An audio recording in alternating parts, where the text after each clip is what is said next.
বিটি হত্যা কৰা হল জুবিন গাৰ্গক সিংগাপুৰত হত্যা কৰাৰ পৰিকল্পনা আছিল সিদ্ধাৰ্থৰ সাগৰৰ মাজত ইয়তখন নিজে নিয়ন্ত্ৰণ কৰিছিল সিদ্ধাৰ্থই এছআইটিৰ জেৰাত ভয়ংকৰ স্বীকাৰোক্তি শেখৰ জ্যোতিৰ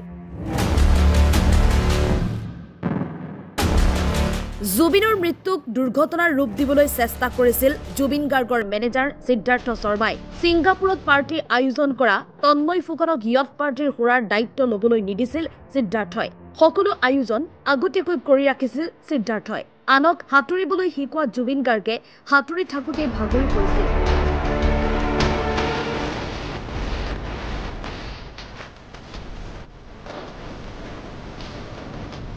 ইয়তত থকা সকলোৱে প্ৰত্যক্ষ কৰিছিল সেই দৃশ্য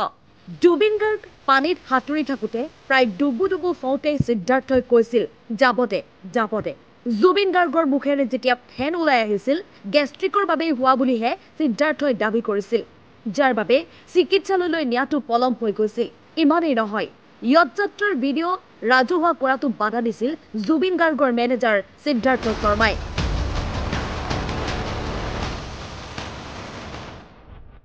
এফালে এই সমগ্ৰ কাৰ্যকলাপৰ সহযোগী আছিল শ্যামকানু মহন্ত